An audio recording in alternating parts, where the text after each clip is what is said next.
विकास चाहते हैं, लेकिन वो नहीं चाहते कि विकास एक किसान को मार के किया जाए। हरियाणा राजस्थान ने क्या पाप कर दिया? इसलिए मैं समझता हूं कि देश में एक रोटी का संकट भी भविष्य में आने वाला है। कोई लड़ाई आज तक हारा नहीं, तो 45 आंदोलन मैंने आज तक लड़े और जीते। जितना मुझे हरियाणा और 4 प्रांत से प्यार, उससे ज्यादा प्यार मुझे पंजाब से। ਕਿਰਤੀ ਲੋਕ ਟੀਵੀ ਤੇ ਤੁਹਾਡਾ ਬਹੁਤ-ਬਹੁਤ ਸਵਾਗਤ ਹੈ। ਮੈਂ ਤੁਹਾਡੇ ਨਾਲ ਅਰਮਾਨ ਧਾਲੀਵਾਲ। ਦਿੱਲੀ ਦੇ ਵਿੱਚ ਜੋ 3 ਬਿੱਲਾਂ ਨੂੰ ਵਾਪਸ ਕਰਾਉਣ ਦੇ ਲਈ ਧਰਨੇ ਮੁਜ਼ਾਹਰੇ ਲਗਾਤਾਰ ਚੱਲ ਰਹੇ ਨੇ, ਪਰ ਉਸ ਤੋਂ ਇਲਾਵਾ ਇੱਕ ਮਾਮਲਾ ਹੋਰ ਜੋ ਸਾਹਮਣੇ ਆਇਆ ਉਹ ਹੈ ਜੋ ਭਾਰਤ ਸਰਕਾਰ ਵੱਲੋਂ ਭਾਰਤਮਾਲਾ ਪ੍ਰੋਜੈਕਟ ਦੇ ਤਹਿਤ ਜੋ ਪੰਜਾਬ, ਹਰਿਆਣਾ, ਦਿੱਲੀ, ਰਾਜਸਥਾਨ, ਗੁਜਰਾਤ, ਜੰਮੂ ਇਹਨਾਂ ਸਟੇਟਾਂ ਦੇ ਵਿੱਚ ਦੀ 6 ਲੇਨ ਸੜਕਾਂ ਕੱਢੀਆਂ ਜਾ ਰਹੀਆਂ ਨੇ। ਉਸ ਦੇ ਸਬੰਧ ਦੇ ਵਿੱਚ ਅੱਜ ਸਾਡੇ ਨਾਲ ਮੌਜੂਦ ਨੇ ਜੋ ਆਲ ਇੰਡੀਆ ਸੰਘਰਸ਼ ਕਮੇਟੀ ਦੇ ਪ੍ਰਧਾਨ ਰਮੇਸ਼ ਦਲਾਲ ਜੀ। ਉਹਨਾਂ ਨਾਲ ਗੱਲਬਾਤ ਕਰਾਂਗੇ ਕੀ ਸਾਰਾ ਮਾਮਲਾ ਹੈ। ਸਭ ਤੋਂ ਪਹਿਲਾਂ ਉਹਨਾਂ ਦਾ ਸਵਾਗਤ ਕਰਦੇ ਹਾਂ। ਪ੍ਰਧਾਨ ਜੀ ਬਹੁਤ ਬਹੁਤ ਸਵਾਗਤ। नमस्कार, सत श्री अकाल, वाहेगुरु जी का खालसा, वाहेगुरु जी की फतेह। मैं ना आपसे एक सवाल पूछूंगा, भी सीधा सवाल है। जो सड़कें होती है, मेन रोड्स होती है, जो किसी भी देश का किसी भी जो राज्य होता है, उनके लिए वो एक दुरा मानी जाती है विकास का, लेकिन आप उसका विरोध कर रहे हो। इसके विरोध का कारण क्या है? देखिए, हम रोड का विरोध नहीं कर रहे। जो भारतमाला परियोजना, देश की सबसे बड़ी परियोजना, नरेंद्र मोदी 2017 में cabinet committee on economic affair से पास हुई, जिसकी अध्यक्षता खुद मोदी जी ने की। उसमें जो पहले के रोड थे उनको चौड़ा करने का था ताकि इंफ्रास्ट्रक्चर सुधरे, ग्रीनफील्ड निकालने का नहीं था। और 2-4 रोड ही देश में ग्रीनफील्ड निकलने थे, लेकिन नितिन गडकरी ने उस स्कीम का उल्लंघन करके और खेतों के बीच से नए रोड निकालने शुरू कर दिए। उससे क्या है कि पहले के रोड बेकार होंगे और नए रोड जो है उसमें ज़मीन का अधिग्रहण ज़्यादा होगा। उदाहरण के रूप में पहले वाले रोड को चौड़ा करने के लिए जहाँ 1 एकड़ की जरूरत थी, वहाँ इसमें नए में 5 एकड़ की जरूरत होगी। तो हमारे देश में 2013 का जो कानून है उसमें एक अलग से चैप्टर है फूड सिक्योरिटी। तो आज हम आत्मनिर्भर हो गए। हरियाणा, पंजाब, पश्चिमी उत्तर प्रदेश की वजह से हरित क्रांति आगे कि आज गेहूँ हमारा सड़ रहा है। लेकिन भविष्य में जो वर्ल्ड के आंकड़े हैं, WHO के, जो एस्टिमेटेड है भारत की आबादी 200 करोड़ पे जाकर स्टेबल होगी, तो 200 करोड़ के लिए इतनी हमारे पास ज़मीन नहीं है जो भविष्य के लिए हम रोटी क्लास के। इसलिए ग्रीन फील्ड बनाने की बजाय सरकार को जो पहले के रोड है उनको ही चौड़ा करके निकालना चाहिए था। इसलिए हम रोड के विरोध में नहीं हैं, हम विकास चाहते हैं, लेकिन वो नहीं चाहते कि विकास एक किसान को मार के किया जाए। आपने क्या कहा भी जो रोड का विरोध नहीं कर रहे, लेकिन फिर भी वो सरकार बाजिद है, वो बोल रही है भी जो रोड है वो तो निकलेंगी। आपने वो धरने भी लगा रहे हैं। आप इस रोड को बंद करवाने में है या कोई और कारण है, जो मुआवजा का लेके या कुछ और? देखिए, भारत सरकार ने जो ये रोड निकाल रहे जम्मू कटरा एक्सप्रेस वे को लो, इसमें 3 प्रांतों की ज़मीन जा रही है, हरियाणा, पंजाब और J&K।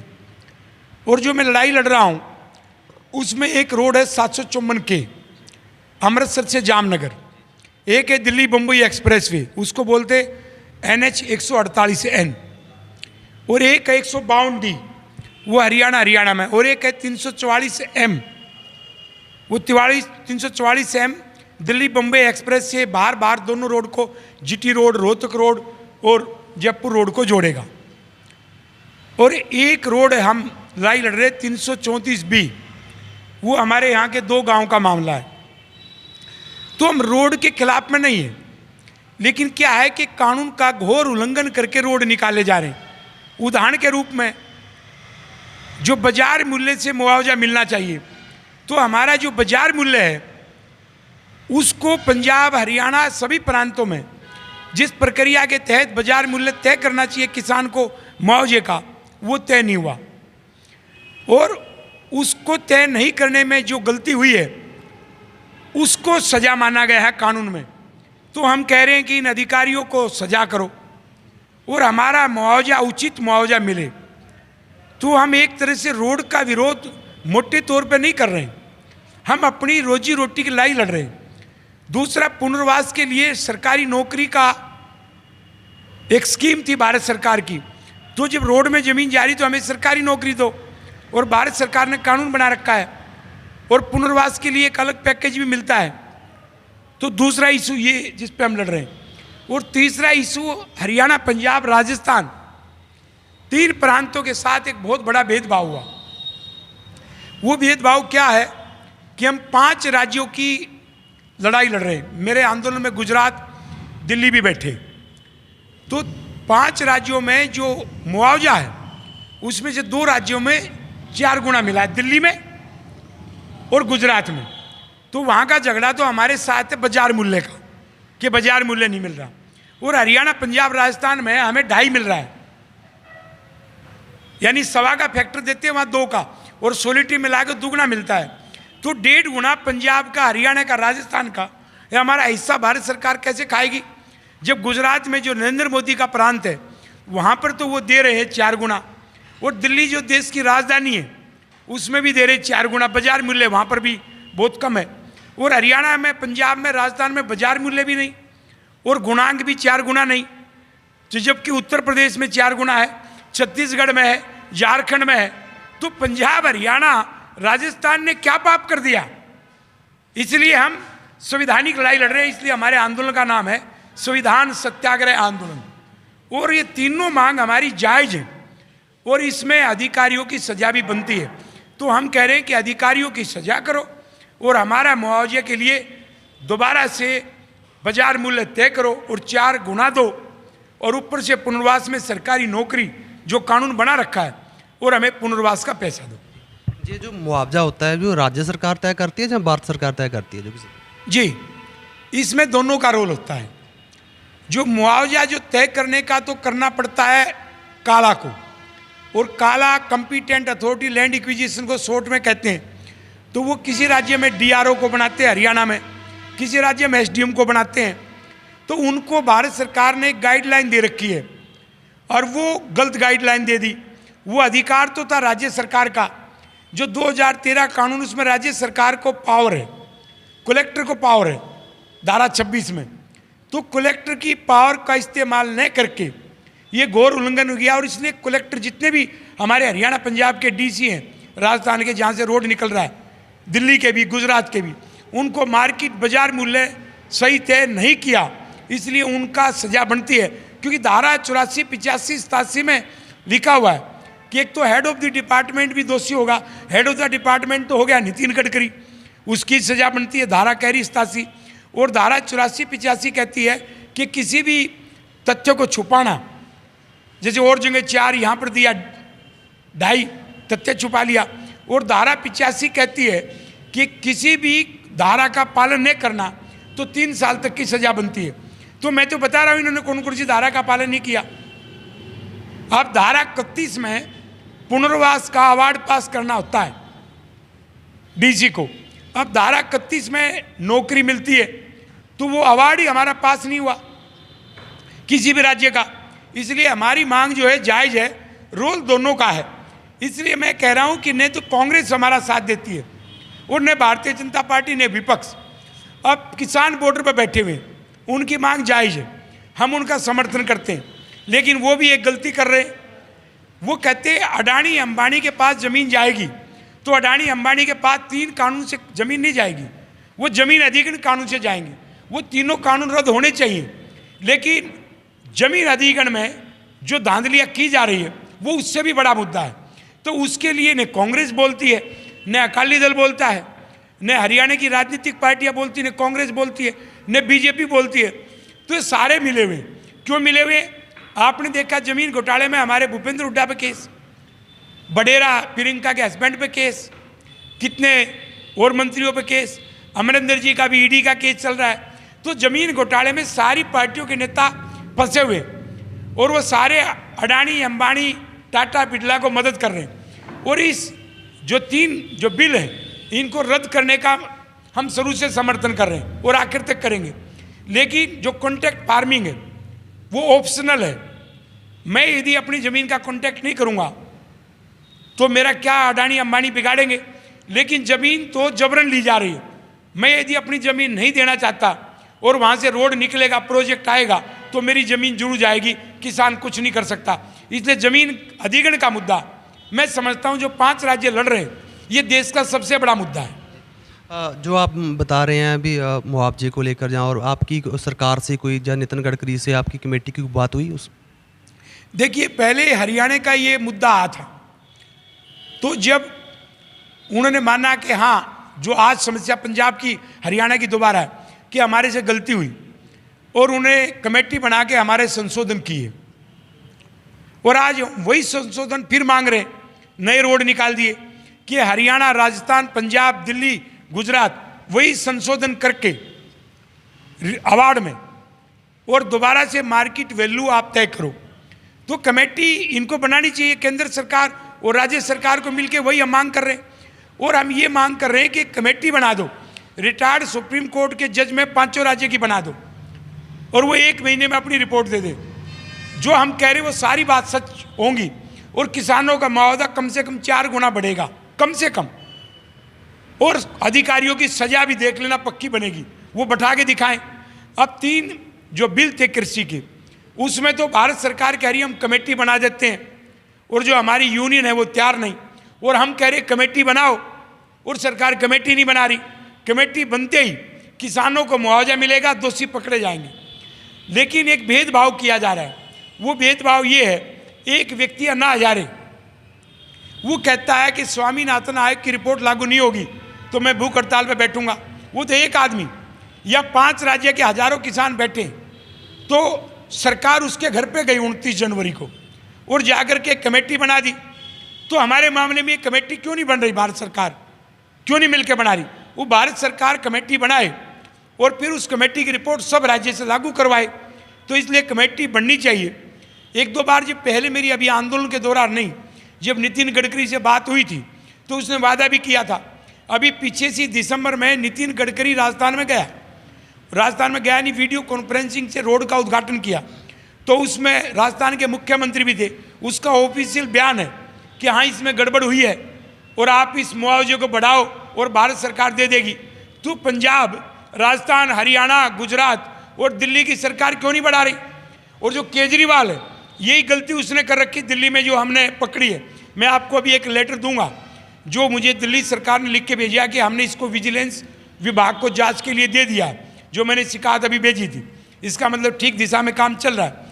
तो 53 लाख रुपए 53 प्रति एकड़ का बाजार मूल्य है दिल्ली में, और 53 लाख में वहाँ पर 5 गज नहीं आता दिल्ली में। तो ये 2007 का भाव, 2007 से आज तक दिल्ली का भी रेट नहीं बढ़ा, राजधानी का बाजार मूल्य। ऐसे ही पंजाब का कहीं कम भले ही कर देते, बढ़ा नहीं। ऐसे ही हरियाणा, बाकी प्रांत का। तो हमने इनका भी कसूर पकड़ा है कि भाई एक तरफ तो अपने केजरीवाल कैसे किसानों को धोखा देते, किसान हितैषी बनते। केजरीवाल ने क्या किया? केजरीवाल ने 2015 में पहला बजट पेश किया तो उसने कहा मैं 3 करोड़ तक बाजार मूल्य खेती का, कृषि एकड़ का दिल्ली में बढ़ा रहा हूँ, जो आज तक बढ़ा नहीं। उसके बाद जब 2019 का चुनाव आया तो 2019 के चुनाव से पहले उसने फिर यही बयान दिए कि मैं 5 करोड़ तक बढ़ा रहा हूँ। तो जब केजरीवाल सरकार खुद मानती है कि मूल्य बाजार का प्रति एकड़ 5 करोड़ है, तो वो 53 लाख के आधार पर कैसे मुआवजा बनाया? जबकि सुप्रीम कोर्ट तक भी ये कह रखा है कि दिल्ली का बाजार मूल्य ठीक नहीं है। तो केजरीवाल भी दोषी हुआ, अमरिंदर कांग्रेस भी दोषी। राजस्थान, पंजाब में किसकी सरकार है? कांग्रेस की। हरियाणा, गुजरात में किसकी सरकार है? भाजपा की। तो ये सारे चोर हैं, ये किसान को मारना चाहते हैं। और जितने भी बड़े प्रोजेक्ट आ रहे, दिल्ली कटरा एक्सप्रेसवे या दिल्ली मुंबई एक्सप्रेसवे, अमृतसर जामनगर, इनके दोनों तरफ कॉरिडोर बनना है औद्योगिक। तो पहले फेज में 2 किलोमीटर, बाद में 5 किलोमीटर जमीन जाएगी, तो गांव के गांव उठेंगे और उस पर लोग ध्यान नहीं दे रहे। तो मैं समझता हूं कि देश में एक रोटी का संकट भी भविष्य में आने वाला है, और देश के किसानों, जब किसान ही नहीं बचेगा तो 3 कृषि बिल का क्या महत्व है? किसान को बचाना 3 कृषि बिल भी रद्द होने चाहिए और जमीन अधिग्रहण बिल जो हमारे हक में पास हुआ है वो लागू होना चाहिए। आपके ध्यान में हो कहीं सरकार ने कहीं किसी ज़िले में जो हरियाणा राज्य किसी भी ज़िले में अवार्ड लागू किया है? क्या रेट दे रहे हैं आपके हिसाब से वो अब तक? देखिए, मैं आपको हरियाणा का बता रहा हूँ। छारा गांव का मुआवजे की लड़ाई मैंने लड़ी, अभी भी जबकि कम है उसकी, अभी तो और लड़ रहे हैं। तो पहले ये 36-40 लाख रुपए प्रति एकड़ दे रहे थे, वो बाद में 1 करोड़ से ऊपर मिला, लगभग 1 करोड़ 10 लाख इसी प्रोजेक्ट के तहत भारतमाला 334 भी भारतमाला की। उसके बाद दादरी और जींद जिला, इनकी लड़ाई मैंने ही लड़ी। तो पहले जो दे रहे थे उससे दुगना और 2.5 गुना इन्होंने हमें दिया और वो अभी भी कम हम लड़ रहे हैं। तो ये 3 उदाहरण तो मैंने आपको यहीं के बता दिए। और इसके अतिरिक्त भी एक बात आप समझो कि जो राष्ट्रीय राजमार्ग का एक्ट है उसमें ये गलत इस्तेमाल करे 2013 के कानून प्रावधान के लिए भारत सरकार का नोटिफिकेशन है और धारा 105 2013 कानून की वो खुद ही इस बारे में बोलती है। तो ये धांधलेबाजी कर रहे हैं, राष्ट्रीय राजमार्ग में धांधलेबाजी कर रहे हैं। और जो मुझे पता लगा है, आगे वो जांच की बात है, कि कैप्टन अमरिंदर ने और गडकरी ने मिलकर पहले जहाँ से रोड जा रहा था वहाँ से ने निकाल के अपनी इच्छा से निकाला, इसलिए कैप्टन अमरिंदर जी भी इधर ध्यान नहीं दे रहे। मैं कैप्टन अमरिंदर जी से जरूर आशा करता हूँ, क्योंकि मैं मानता हूँ वो किसान है। मैं उनसे चाहता हूँ कि हमारे खट्टर तो किसान थे लेकिन व्यापारी बन गए। लेकिन कैप्टन अमरिंदर सिंह जी से मैं आज भी आशा करता हूँ कि कैप्टन साहब तुसी व्यापारी ना बनो, तुसी सबसे पहले पंजाब का मुआवजा बढ़ाओ ताकि बाकी राज्यों के मुख्यमंत्री भी वो सीखें। और केजरीवाल से तो मेरा सीधा सवाल है कि आप क्या पंजाब में सरकार बना के किसानों के साथ न्याय करेंगे? दिल्ली में तो सिर्फ अभी 4 गांव की जमीन जा रही है। उन 4 गांव की जमीन में जब आप 10 गुना कम मुआवजा दे रहे हो तो पंजाब में, हरियाणा में आपको सरकार मिल गई तो कहाँ का न्याय करेंगे? तो इसलिए सब नोटंकी है और इसलिए हमारा आंदोलन पूर्ण रूप से गैर राजनीतिक है। हम अपने आंदोलन में राजनीति आने दी है, नहीं आने देंगे, और लड़ेंगे और जीतेंगे और 5 प्रांत इकट्ठे रहेंगे। अगर वो मुआवजा नहीं देती सरकार तो आपकी क्या रणनीति रहेगी अगली? हमारी रणनीति तो कई तरह की है। एक तरफ हमारी रणनीति आंदोलन को और तेज करने की है। एक, हमने इनकी अनुमति मांग रखी है। पंजाब के किसान अभी आगे जुड़े, बाकी 4 राज्यों में हमने अनुमति मांग रखी कि इनकी जो सज़ा बनती है उसकी एक अनुमति मांगनी पड़ती है, वो मांग रखी है। तो अभी हम पंजाब की मांगेंगे और फिर हम इनकी सज़ा करवाने के लिए फौजदारी कोर्ट में भी जाएंगे, वो भी एक रणनीति है। तो हमारी रणनीति कई प्रकार की जो हम पब्लिकली उसको डिक्लेयर नहीं करना चाहते। लेकिन एक बात हम बता दें कि मैंने आज तक 45 आंदोलन किसानों के लड़े, कई पानी का रजभाया मंजूर करवाया, तो कई फसल का कोई मामला था, कहीं जमीन अधिग्रहण का था। जमीन अधिग्रहण कांग्रेस के समय एक ही मेरे आंदोलन की वजह से हरियाणा में रद्द हुआ, जहाँ पर ये आंदोलन बाईपास पे हमारे जो पंजाब के भाई बैठे, माँ डोटी, जो कल दलाल खाप ने जो पंचायत की थी, उनकी ज़मीन ही मैंने बचवाई थी, रद्द करना पड़ा था जमीन अधिग्रहण। तो इसलिए मैं कोई लड़ाई आज तक हारा नहीं हूँ। तो 45 आंदोलन मैंने आज तक लड़े और जीते। और अब की बार तो मेरे साथ 5 राज्य खड़े हैं, और ये 5 राज्य नहीं, ये 5 पांडव हैं, जिसमें से मैं हरियाणा का बड़ा भाई पंजाब को मानता हूँ और बड़ा भाई युधिष्ठिर है तो हरियाणा भीम की तरह गदा लिए खड़ा है, और उसके बाद अर्जुन की तरह हमारा राजस्थान खड़ा है, और नकुल की तरह हमारा दिल्ली जो प्रांत उसके किसान खड़े, और सहदेव की तरह 5 भाइयों की सेवा में भी और घुड़सवार को भी नुकसान न हो उसके लिए हमारा गुजरात खड़ा है। तो 5 राज्यों के किसान इस आंदोलन में नीलोटी गांव जिला झज्जर में, जहाँ पर टीकरी और सिंघू बॉर्डर पर किसान बैठे हैं, उससे दोनों की एरियल डिस्टेंस एक जगह से होगी करीब 16 किलोमीटर और एक जगह से 12 किलोमीटर। वहाँ पर हमारा धरना चल रहा है। हम वहाँ पर धरना चलाने का एक मकसद ये भी है, हमारे इन भाइयों को भी कमज़ोर नहीं पड़ने देंगे, हम इनके साथ हैं। जो किसान है, जो किसानों की ज़मीन इस सड़क में आ रही है, उनमें बड़ी बेचैनी पाई जा रही है, कहीं मुआवजे को लेकर भी, कहीं औजाड़े को लेकर भी। उसको कोई खास मैसेज आप देना चाहते हो किसानों को? मैं किसानों को एक ही मैसेज दूंगा कि सभी किसानों को अपना मुआवजा भी नहीं उठाना चाहिए, एकता बना के रखनी चाहिए। जो मुद्दे हमारे ज़मीन अधिग्रहण से अलावा भी 4 मुद्दे हैं, वो हरियाणा पंजाब में बहुत बड़ी समस्या है। वो है कि हमारे यहाँ साझी खेवट है, उसी में जो कब्जा है वो आज मेरा था, उसका मुआवजा ज़्यादा मिलेगा तो उसका दूसरा साझेदार कहेगा मुझे भी दो, जबकि वहाँ उसकी ज़मीन नहीं थी, और मुआवजा कम मिलेगा तो वो कहेगा तेरा ही है, तो झगड़े खड़े कर रहे हैं।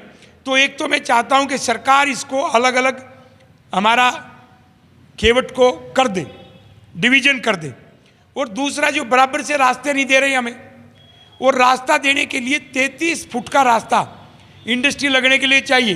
तो मैं चाहता हूं कि जो रोड निकल रहा है दिल्ली कटरा एक्सप्रेस वे, हरियाणा पंजाब जम्मू तक दोनों तरफ 33 फुट का हमें सर्विस रोड दिया जाए, ताकि हमारी ज़मीन की कीमत न गिरे, ताकि भविष्य में हमारी ज़मीन की कीमत बनी रहे। तो ये अलग और कई सारी चीज़ें हैं, ये मैंने एक उदाहरण के रूप में बताई जो सबसे बड़ी मेरी प्राथमिकता है। तो इसलिए सभी किसान हमारे हरियाणा पंजाब पांचों प्रांत के एकजुट रहेंगे तो हम लड़ाई जीतेंगे, और लड़ाई जीतने के लिए एकता बहुत जरूरी है। और मैं इस मामले में अपना एक संबंध भी कम से कम मैं पंजाब की सेवा से और सिख कम्युनिटी की सेवा से दूर नहीं जा सकता, क्योंकि जो 5 प्यारे थे उन 5 प्यारे में जो धर्म सिंह दलाल जो सेनापति था गुरु गोविंद सिंह जी का, वो हमारे दलाल वंश से था, और हम दलाल वंश में मेरा जन्म होने की वजह से और मैं उसका नेतृत्व कर रहा हूँ। तो सबसे पहले जितना मुझे हरियाणा और 4 प्रांत से प्यार है, उससे ज़्यादा प्यार मुझे पंजाब से। जब तक पंजाब के किसानों को न्याय नहीं मिलेगा, यदि उन्होंने हरियाणा को दे दिया तो हरियाणा के किसान पंजाब भी जाकर लड़ेंगे। ये हमने 5 राज्यों ने फैसला कर लिया, हमें कोई अलग नहीं कर पाएगा। आपने समय निकाला, बहुत बहुत धन्यवाद। नमस्कार, धन्यवाद। ਇਹ ਸਨ ਰਮੇਸ਼ ਦਲਾਲ ਜੀ, ਜੋ ਜ਼ਮੀਨ ਨੂੰ ਬਚਾਉਣ ਦੇ ਲਈ ਜਾਂ ਕਿਸਾਨਾਂ ਨੂੰ ਮੁਆਵਜ਼ਾ ਸਹੀ ਦਿਵਾਉਣ ਦੇ ਲਈ ਲੜਾਈ ਲੜ ਰਹੇ ਨੇ। ਇਹਨਾਂ ਨੇ ਸਾਫ਼-ਸਾਫ਼ ਦੱਸਿਆ ਵੀ ਕਿਸ ਤਰ੍ਹਾਂ ਸਰਕਾਰ ਕਿਸਾਨਾਂ ਨਾਲ ਧੋਖਾ ਕਰ ਰਹੀ ਹੈ। ਕੈਮਰਾਮੈਨ ਸੁਖਦੇਵ ਧਾਲੀਵਾਲ ਦੇ ਨਾਲ ਮੈਂ ਅਰਮਾਨ ਧਾਲੀਵਾਲ, ਧੰਨਵਾਦ।